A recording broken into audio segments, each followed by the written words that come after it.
Sabi ni Senior, so palpak pala si Vince Dizon during his DOTR times. Well, definitely, he could have done something about Clark, pero wala po tayong nakikita na accomplishment niya as far as that's concerned. When they turned over Clark to new management, and I actually interviewed some people about this for Karambola at pinag-usapan nila yung increase ng rates, grabe yung increase ng rates for hangar fees, landing fees, all of these fees were increased exponentially. So walang gustong mag-landing sa Clark. It is a failed experiment. So it is time to rationalize the fees for Clark to make it a busier airport and to allow it to fulfill the policy instituted by PRD to use it to supplement the NAIA while ginagawa yung Bulacan Airport. Sabi ni Busog Kid, Love the Philippines, simula pa lang ng launch yung video galing sa stock footage ng ibang bansa. Million ginastos, tapos recycle lang pala. Tinanggal ang video, sinisi ang agency, ganun lang, walang nangyari. So yun na nga. We see the very sloppy handling of this administration with regard to even yung mga scandals na ganito. So again, it goes back to this Nasaan ang vision? Ang vision ba ng presidente ay for many tourists to arrive in the Philippines? So hinahayaan na lang niya na si Secretary Frasco gumawa nun. Hindi naman talented pagdating sa tourism si Secretary Frasco at wala siyang mga naiisip na panibagong paraan para may actual arrivals. Magaling siya maghanap ng mga tao na magbibigay ng award. Pero yung awards na yun na hindi nagta-translate into arrival.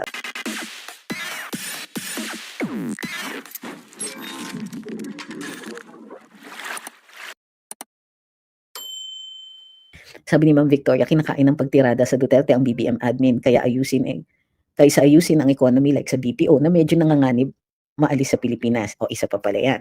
So again, what does this come down to? Itong, without meaning to diminish yung sa Bondi attacks, it is also somewhat of a wake-up call for us. So, bago tayo magpatuloy, kung hindi ko po nababanggit, tayo po ay nakikiramay sa mga pamilya ng mga nasawi at sa mga nasaktan sa Bondi Beach attack. Ito ay isang pangyayari na hindi natin ginugusto sa kahit sino at sa kahit anong bansa. Kung mayroon man pagkahinaan o mayroon mang kapabayaan ang Pilipinas, sana gumising na ang administrasyon, magpadala ng kanilang condolence at tumulong sa pag-imbestiga sa kung ano ang ginawa ng dalawang taong yon dito sa Pilipinas, kung saan sila talaga nagpunta at kung mayroon kinalaman ito doon sa kanilang ginawa sa Bondi Beach. So, balik tayo. So yung mga attacks na yon, because nandito yung dalawang identified na gunmen for 1 month, lumitaw na naman yung mga concerns. Local terrorism na may links doon sa ISIL, yung other local terrorist groups na hindi pa rin natin na-abate. Sa mga madalas magtanong tungkol sa federalismo, yan po, tignan po ninyo paano tayo magpe-federalismo kung hindi nga po natin ma-address ang mga local terrorist groups and insurgencies and separatist groups. So, mataas ba ang national security concerns sa vision ng ating Pangulo, sa mga plano ng Pangulo, o interesado lang siya dun sa ina-identify niya na threat, which is Sara Duterte? So, resulta nito ay magkaroon ng mas closer scrutiny sa ating mga pulisiya tungkol sa pagpupulis ng pag-travel ng mga terrorists. It is a global concern. Dapat ang mga identified o yung mga kilala o possibly suspected to be members ng mga terrorist groups ay hindi dapat madaling makalabas-masok sa iba't ibang bansa at lalong-lalo na sa Pilipinas. Mayroong pang history ang Pilipinas na di umano'y ginagamit na training ground o kung saan nag-organize or kung saan minsan nag-stay ang ilang mga identified na mga terorista. So, di ba may links nga ang isang grupo na dumaan ng Pilipinas bago doon sa 9/11 attacks daw. Okay. So, ayun na naman. Ang nakikita po natin dito is kulang talaga ang pagtutuon ng pansin.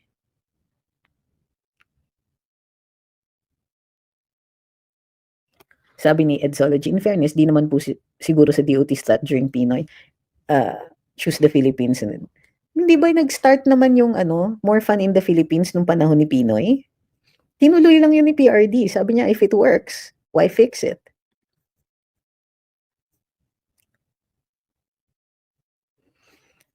Hindi pa po, first time ko po. May tinatanong ni Softides kung may stream na ba na discussing Russian court sentencing officials of the International Criminal Court.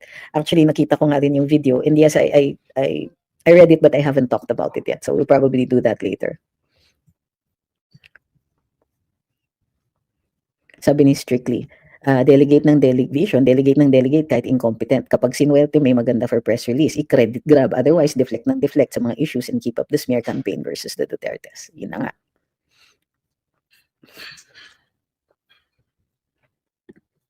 Ay, nabasa ko lang. I think they're so obsessed in putting down Inday. Oo.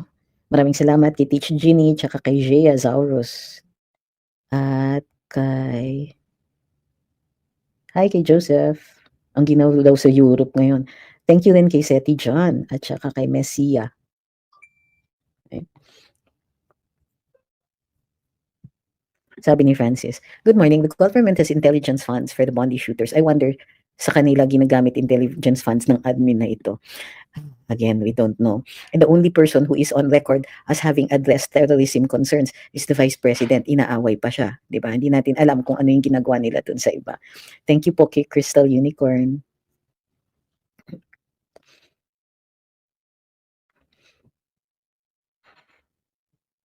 Okay, next. So,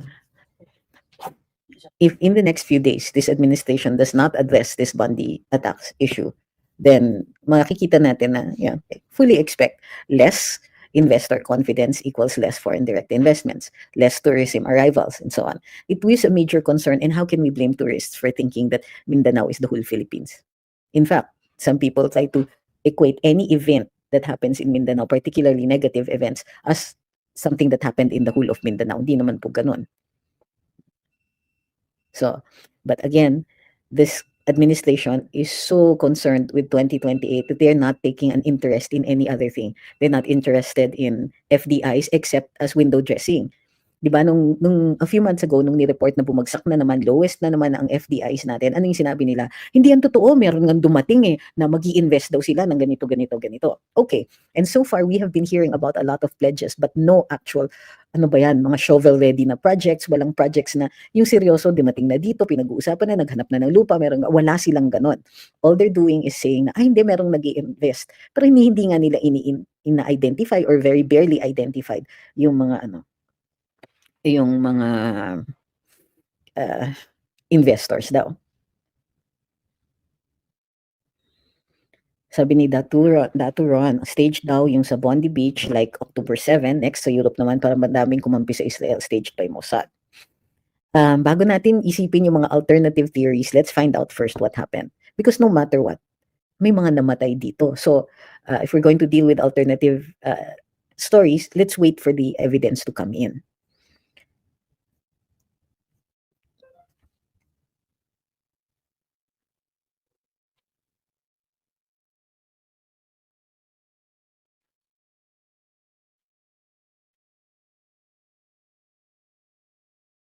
Nagtataka lang ako, sabi ni Franz, bakit na-file ng impeachment knowing na may good result from COA? Ulitin ko ha, frequently asked question ito. Number 1, mayroong notice of disallowance si VP from the COA on, magkano ba yun? About 60 billion of the confidential funds for 2024. Hindi ako nagkakamali, or 2023. So, after the notice of disallowance, nag-provide siya ng explanation. Submitted na ito sa COA, but COA has not made a decision. COA did not clear that, they just did not yet make a decision. Ibig sabihin, yung notice of disallowance na yun, it's still on the books but it was addressed. Kumbaga, ginawa na ni VP lahat ng kailangan niyang gawin para masagot yung concerns ng COA. COA na lang po ang hindi pa nagagawa ng desisyon.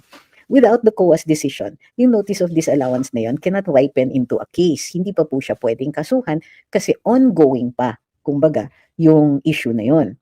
Now, yung very high rating ng OVP is also indicative that the COA recognizes that the OVP, when they liquidate, when they make their reporting to COA, parati ang maayos at in accordance with the rules. So, yun po ang existing condition right now. Hindi natin masasabi na may good result from COA base dun sa kanilang concerns on the COA, on the confidential funds. But there is no pronouncement from COA that she did anything wrong. Okay?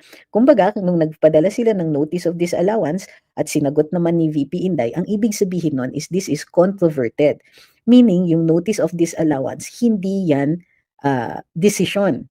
It means na i-explain nyo ito or this needs more documentation and VP has given that documentation. So no one can say na mayroong anomalya dyan kasi wala pang desisyon ng COA. And without the COA making a pronouncement, no person can say na may maling ginawa o mali yung pagkagasta ng confidential funds. So it's a little more complicated than that. There is no COA decision clearing the entire confi fund. But they gave a notice of disallowance, sinagot yan ni VP Inday at hindi sila naglalabas ng desisyon. Hindi po. Sabi ni JR Felix, di ba po pag unmodified opinion, ibig sabihin may presumption of regularity sa confidential fund ni VP? Hindi po. Parating may ang presumption of regularity applies every time sa government unless you prove otherwise. So it becomes, kumbaga, kung walang akusasyon o may akusasyon na walang ebidensya, the presumption of regularity will prevail. Kailangan patunayan ng mga nagsasalita o nagpapatikos na to the point na ma-overturn yung presumption na yun.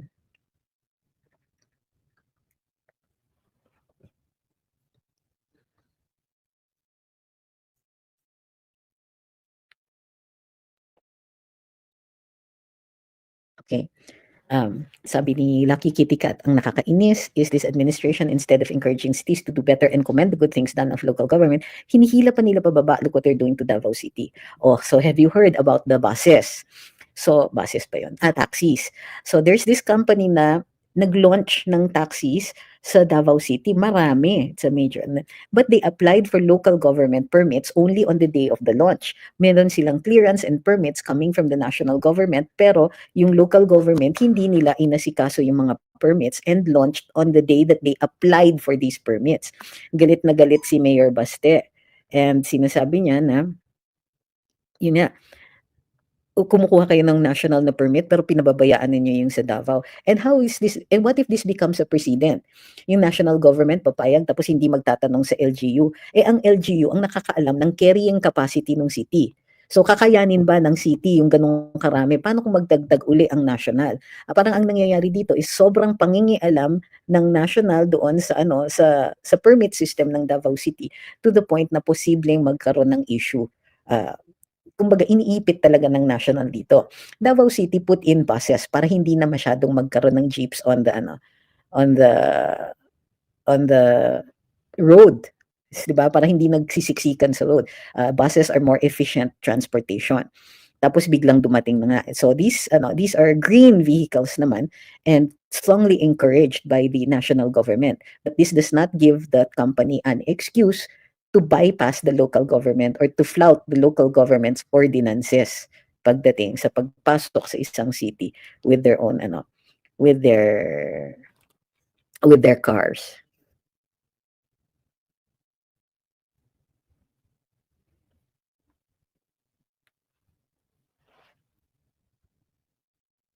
Okay.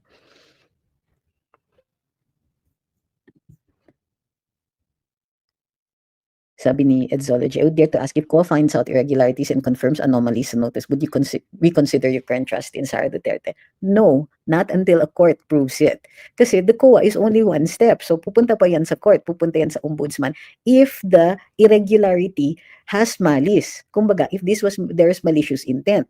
Now, in government, I don't know if you've worked in government before, Edzology, some people can misinterpret or misappreciate certain rules in COA. And that's been an issue I've had with COA for the longest time. Ang bilis pa nila minsan magbago ng rules na nakakalito talaga. COA does not do pre-audits. In other words, bago ka maggawa ng major project, you don't get to show this and say, COA, tignan niyo nga, tama ba itong ginagawa namin? Ayaw ng COA ng ganon, post-audit parate, which is why mistakes are almost always inevitable in most projects. So, pagka nagkamali, usually, ang first thing na gagawin dyan is for the return of the money.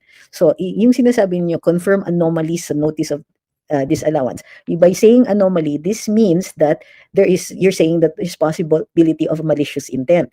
Kung may malicious intent yan, that should go to the Office of the Ombudsman for trial, for determination of probable cause. Kasi pag may malicious intent, what you're saying is ninakaw nila yung pera. But there are times when you just really did not appreciate the the directive of the memorandum. Now, this is confidential funds. If you will look at the wording of the memorandum on confidential funds and how to liquidate, makikita nyo that a lot of leeway really is given to the disbursing agency. Its purpose really is para to maintain government supervision over the expenditure, but at the same time protecting the confidentiality of both the operations and the operatives. So para sa akin, a court will have to say that kung may malicious intent. Otherwise, I will just presume, given that this is the Supreme Court could possibly interpret or reinterpret the rules that are stated in the Joint Memorandum Circular on Confidential Funds. So ang dami pang pwedeng puntahan yan.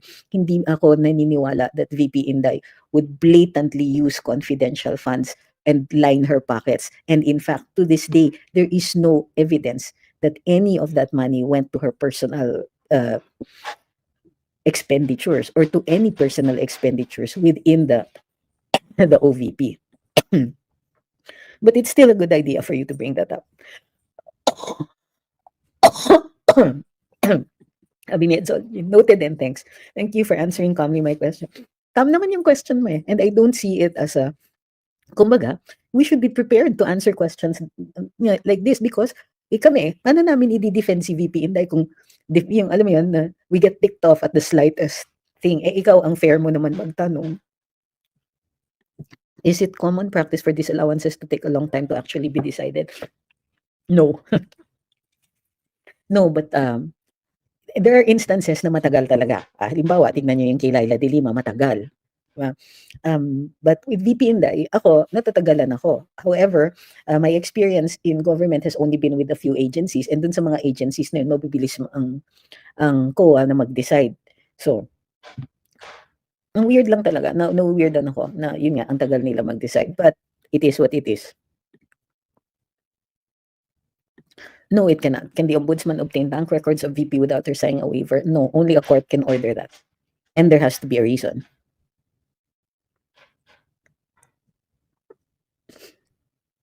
Sabi ni Yvonne, si Trililing lang naman po ang makulit na ipa-open ang bank account. Di ba po pwede yun? Hindi. Kasi may bank secrecy law. If they really wanted to open up accounts willy-nilly, then they should have, look, Trillanes was a senator for the longest time. Bakit hindi niya pina-repeal ang Bank Secrecy Act? Kasi siya din nagtatago. Or, well, anyway, it's possible na siya rin ay nagtatago ng ganyan. Many politicians are like that. They want to use the bank secrecy law against somebody, pero when it comes down to repealing it, none of them want to repeal it. Sabi ni Let, being attacked for the budget, which is spent adequately naman, tapos yung trillion budget, which was stolen, very silent.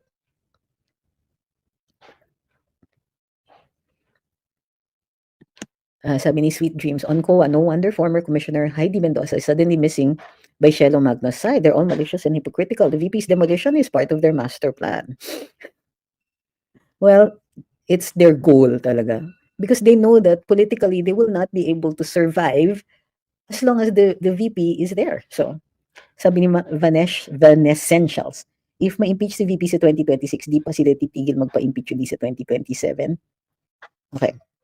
If she's impeached, impeachment means Congress, di ba? If she goes to trial and there is no decision or the decision is acquittal, they can try in 2027 pero pag malapit na dun sa end ng Congress, hindi na po. Sabi ni Guillermo, yung mga bumabatikos kay VP ang tagal na nila sa politiko, bakit parang bago sila sa COA o magtatang-tangahan lang naman sila, alam naman nila the same officials na ang lakas magbatikos kay VP Inday pagdating doon sa finances or very hypercritical kumbaga doon sa mga ginagastos ng OVP.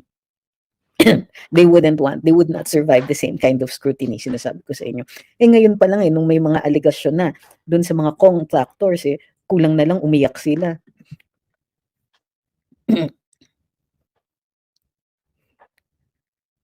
Ito, sabi ni Edward, even when I was in the corporate world, I have always pushed for pre-audit, especially for bid projects to prevent violations of policy.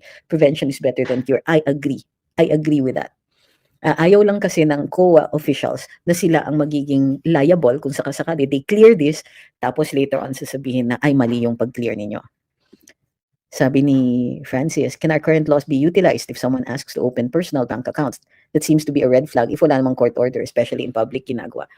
No, you can't open them, but you can freeze them. Yun yung trabaho ng AMLA. Sabi ni Don't Dream It's Over, yung mga binabato ng admin kay VP, lahat nagbo-boomerang. Okay. Sabi ni Frederick, ay nako, lalo lang nila pinapakita sa mga Pilipino kung gaano katanga mga congressman. Well, ako ang tingin ko hindi tanga, malicious maybe. Tama ito, sabi ni Strictly, why the hell is Vince Dizon being given a platform on the BICAM, no less, to demand a reconsideration for the budget of the DPWH? Di ba considered highly irregular yan? Normally, pag nasa BICAM na, hindi na nagtatawag ng resource persons, and yet andun siya. Kakaloka. Tama kayo dyan. Pero we've been pointing this out. Si Vince Dizon, nagsasalita siya, kasama siya sa mga announcements ng ICI. Bakit? If he is a party in the case, let's say he is the complainant, bakit kasama siya dun sa mga pronouncements, press releases, conferences ng ICI? Pagka DPWH yan, dun din siya. Pagka ano ba yan? Ang dami niya. He keeps appearing all over the place, literally. Basta pag pinag-uusapan flood control, andun siya. So it comes to the point na hindi na natin alam, ano ka ba talaga? DOTR secretary ka ba? O ano ba yun? Pulis pang kalawakan? Talagang ikaw na lahat?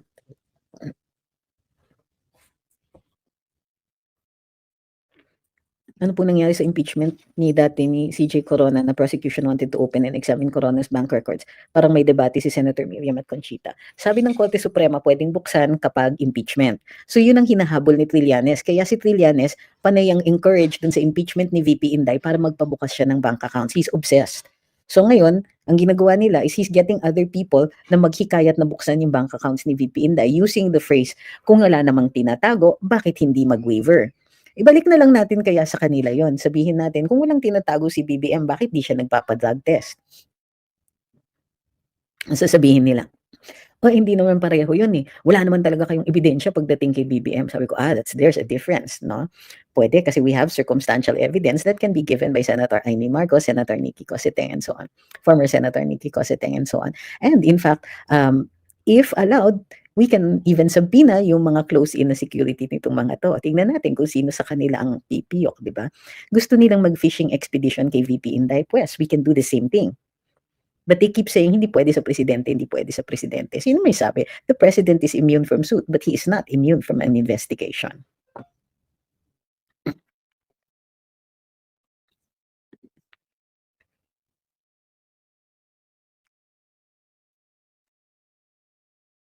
Sabi ni Fushumang, nakakapagtaka lang na maraming nagkakaso kay VP pero walang gusto mag-file ng kaso sa mga contractors, kay Romualdez, kay Sado at kay BBM. Kahit mga DDS walang nag-file ng kaso. Wait, mali ka dyan. We want to file cases. Wala sa amin yung ebidensya. So nasan yung ebidensya? Hawak ba natin? Kasi remember, in order to file the case, you must have either personal knowledge o ikaw ang na-damage. So tayo yung na-damage, pwede tayo, di ba, mag-file. As long as meron tayong documents or personal knowledge. Personal knowledge yun, ha? So, nasa na yung mga official documents dyan? If there is an opportunity for us to get our hands on these official documents, then by all means, we would file the case.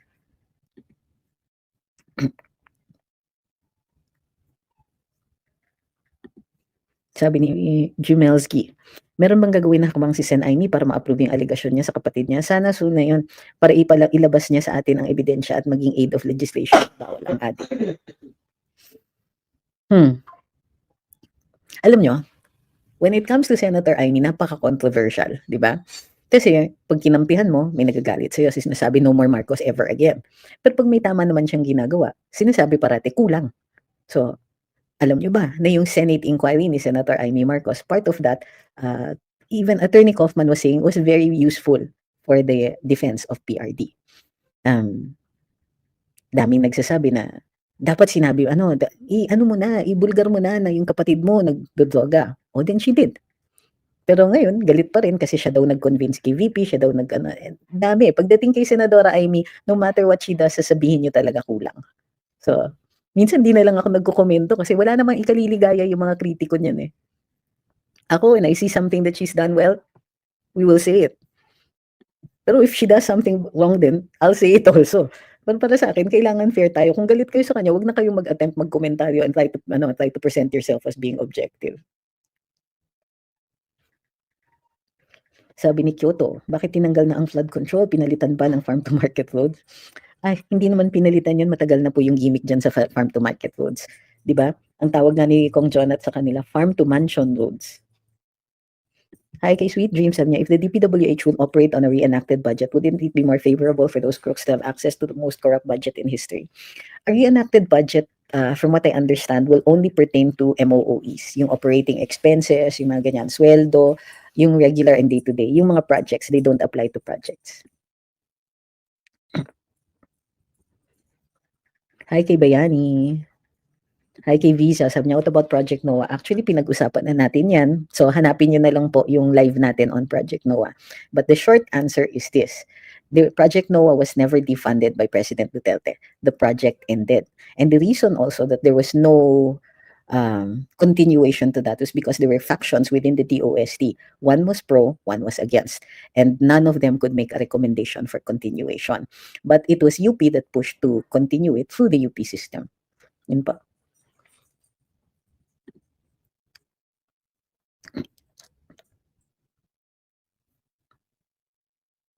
Sabi ni Francis, there's strength in numbers. So why deny Amy Marcos if we share the same advocacy? Let's not be divided. So para sa akin, anybody who does good for the cause, we should remember that they did good.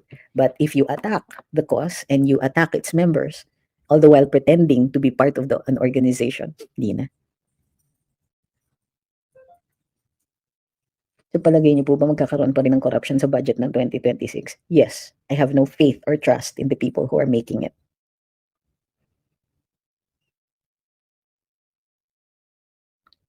Sabi ni Lala, ano po tamang gawin kung nakikita na sinisira naman ng maayos na daan? You write a letter, you post, you send also to the media. That's how it works. You can also ask that the ombudsman, you can also send a letter to the ombudsman and ask them to investigate if there is anything anomalous about this project because the road did not have to be repaired. Ulitin ko, Ma'am Miriam, ha? Pag re-enacted budget, yung MOOE, it's the day-to-day. Hindi po nare-reenact yung mga special projects, yung mga ganyan. So it's MOOE, usually. So day-to-day expenses. Yung mga projects po, normally hindi po kasama yan. At least hindi ko nakikita that has ever happened before. So, okay, I'll just give a short answer on this one because I'd rather do a live on this one. Thoughts sa mga sanctions and imprisonment na pinataw sa ICC as well as sa mga nag-pull out ng mga member states. Russia convicted the judges of the ICC for dragging the Putin into a case and so on. And this is a very strong statement of the sovereignty of Russia. That's what they're doing. They are reminding the ICC and any other international organizations, as well as the rest of the world, that Russia is a sovereign state and it will exercise its sovereignty as it sees fit. So I think that this will spur a lot of discussion on the relevance of the ICC right now. I welcome it. Kasi yun nga, the track record of the ICC is that they go after only the weak states. And they have very little recourse against actions like these from the stronger states, including that of the United States. Okay? So yun po. We'll have we'll have a longer discussion on that. Will there still be maisog rallies or any mass actions coming? Oh, I'm sure there will be. By the way, maraming salamat sa mga TikTokers and thank you for being active dun sa pagsusuporta sa amin dito sa Luminous. Thank you kay Angel Z, kay Sir. Tinatanong ni Vanessentials, yung PhilHealth na kinuha nila may chance ng ibalik. Malaki yung chance kasi inutos ng Korte Suprema yun.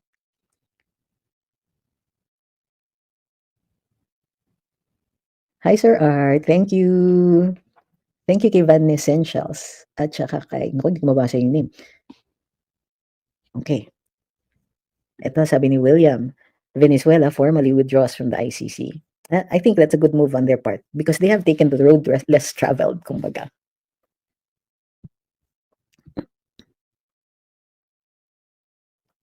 Paano yun kapag di na pa sa budget? Nabasa na natin. Hindi ka to government may plan as they want, but God's will is entirely different. It will turn otherwise if the goal isn't righteous. Keep the good faith, mga kababayan. God knows Filipinos deserve better. So yun. So short recap lang po, nag-live po tayo ngayong araw na ito to discuss the repercussions of the Bondi attack on the Philippines dahil in-identify ang dalawa sa mga attackers na ito na pumunta sa Pilipinas, bumisita sa Pilipinas from November 1 to November 28. That's a month long. Which is usually the allowable time, the extent of the allowable time a tourist can stay in the Philippines. Now, coming so soon after their visit to the Philippines, plus the the history of some terror-related groups, designated terrorist groups having links with ISIS or ISIL, plus a history of alleged visits by trainers from various international terrorism groups in the country give us pause. There's a reason for us to look very, very closely sa presidente kung ano ang gagawin niya. Kailangan ngayon pa lang ay nag-a-announce na siya ng kanyang pakikiramay dun sa mga pamilya, sa mga nasawi, sa mga nasaktan, sa bayan ng Australia dahil syempre malaking gulo at bulabog ito sa kanila. Malaki ang magiging takot ng mga mamamayan nito at concern nila sa kanilang seguridad. Hindi pa rin po tayo nakakakita ng statement na nanggagaling sa administrasyon, and if I have to say it, it means that they're already late, na kung ano ang gagawin nila tungo sa pag-iimbestiga ng dalawang ito. Ang isang posibleng maging concern dito ay baka gawing politika na naman ni Pangulong Marcos itong pag-identify na pumunta di umano ng Mindanao ang dalawang yung mga identified na gunmen doon sa terror attack. Bukod pa dyan, ang binanggit daw nila sa immigration sa kanilang destinasyon sa Pilipinas ay Davao. So nakikita natin na posibleng gawing politika na naman ng administrasyon ito kaysa papalagay ang loob ng mga tao, kaysa ipakita na ang Pilipinas ay nag-uphold ng ating mga batas laban sa terorismo at tumutulong sa mundo na labanan ito. Hindi nila ginagawa yan sa ngayon at nakikita natin na gagawin nilang another political gimmick. Pero ang repercussions nito ay, well, very, very clear. Tourism and foreign direct investments, as well as concerns locally natin, paano na naman yan. There are other groups also that might take advantage of this situation, na since nagkaroon na naman ng publicity itong mga grupo na ito, baka manamantala sila sa pagkakataon at gumawa na naman ng panibagong gulo. So, andar naman sana kung nagising na po yung mga nasa Malacanang, sana po ay mandar na sila dahil hindi naman kakayanin ng ating mga kababayan yung continued loss of revenue and jobs dahil sa nangyayari sa ating turismo na hindi pa rin adequately explained hanggang ngayon. Hindi pa rin inaasikaso ang infrastructure needed para makahikayat tayo ng both tourism and foreign direct investments. This administration has focused primarily on politics in 2028 instead of addressing the needs of the people. Parang ang feeling ko, hindi nga nila naiintindihan kung ano yung problema. Puro reaction lang sila, puro statement, puro gagawin namin ganito, pero wala tayong nakikita na actual accomplishments. So, magla-live po tayo uli matapos nito. Maraming salamat po sa inyong pagsuporta sa Luminous. Maraming salamat po sa lahat ng nandito, sa inyong mga katanungan, sa pag-like, share, follow, at subscribe ninyo. Thank you for being here. We'll see you later.